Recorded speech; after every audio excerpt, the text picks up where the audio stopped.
let's turn to pick up some things about fundamentalism, the practice of fundamentalism, instead of some of the culture and society and doctrinal things that we talked about before. Now, we left off Pentecostalism in the 1920s and the failure of, not Pentecostalism, fundamentalism. We left fundamentalism off in the 1920s with the failure of the Scopes trial. That even though it was decided in favor of the fundamentalist side that looked at Scopes as breaking the law, there had been such a backlash against fundamentalism that fundamentalists began to retreat from American society. And so the antagonism that they experienced in American culture, some of it was real, some of it was imagined, but it encouraged fundamentalists to reconsider their approach. And so out of this, instead of trying to reshape American society, right, through shaping religious institutions, through trying to get legislation passed, fundamentalists often started their own institutions and their own subculture. American culture was seen as damaging to the Christian way of life, at least this fundamentalist view.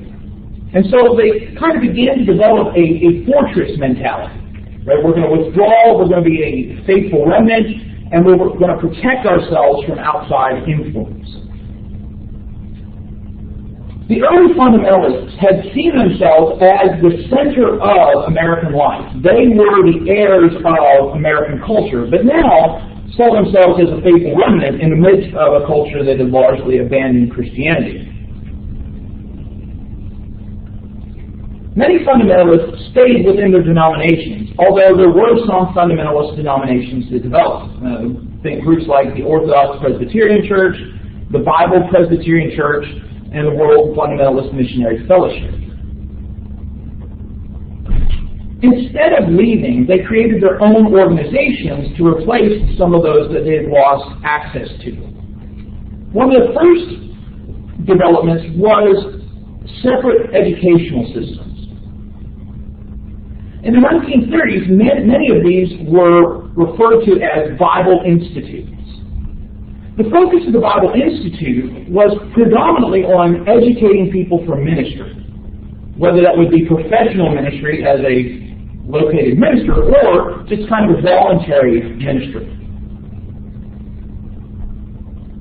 Eventually, fundamentalists would also create seminaries, which were a little bit more rigorous, more professionally focused than the institutes. As you might expect, those institutes and seminaries taught fundamentalist doctrines, things like dispensational premillennialism, and a lot of it was preparing students to promote those doctrines. Eventually, those Bible institutes started to broaden their offerings and began to move into not just studies of the Bible, but other majors as well, becoming four-year colleges and universities. And we can see that in the development of something like the Bible Institute of Los Angeles, which starts out as one of these Bible institutes, but eventually morphs into Biola University. Right? And so if you've ever heard of Biola University and wondered, where does that name come from? Well, the Bible Institute of Los Angeles, Biola University. Another organization that began developing in fundamentalism were summer programs and camps. So we had the educational system developing, a separate educational system. Now there's kind of an alternative to recreation. And they're essentially kind of a camp, tourist camp, or resort hotel experience for fundamentalists. And kind of a week-long conference where famous fundamentalist preachers came, drew large crowds through the 30s and 40s. People were interested in hearing these preachers, but also in meeting fellow fundamentalists. The camps for younger people, Bible camps, and then programs for families. A third new institution developing were specifically fundamentalist media empires, in a sense, as attempts to express religious information to a broad audience. People like Minister Charles Fuller would start the old-fashioned revival hour, which became very popular on the radio. Other fundamentalists turned to the written word, writing books, journals, educational literature. And so you have this kind of connection between fundamentalists of ideas, activities, all sorts of things bringing fundamentalists together. But even in the 30s and 40s, there were cracks already starting within this fundamentalist coalition. Many fundamentalists who were more militant about their mindset towards American culture practiced what's sometimes been called come-outism. They argued that for the purity of the church, Christians, fundamentalists, needed to remove themselves from the liberals in their midst. And so the come-outers believed that anything associating with modernists or being connected with American culture would lead to the deterioration of doctrinal purity. They were also convinced that not only did they need to separate from liberals, they also needed to separate from anyone that was willing to associate with liberals. Other fundamentalists tended to be more moderate towards people outside the fundamentalist fold. Ultimately, these fundamentalists believed that they had a responsibility to shape the religious destiny in the United States. People like Carl Henry, who we talked about within the evangelical left.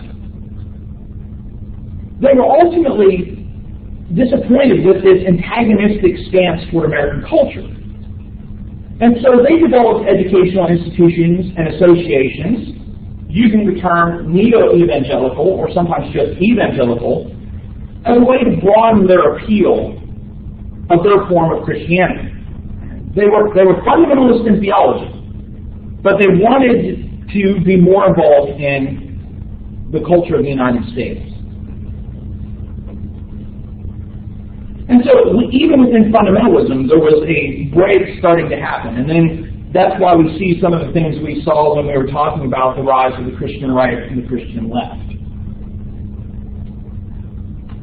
Ultimately, the militants were convinced that the trends that they saw in neo-evangelicalism were drawing those churches away from doctrinal purity and were further evidence of the decline of the church as it was prophesied by the dispensationalist premillennial outlook.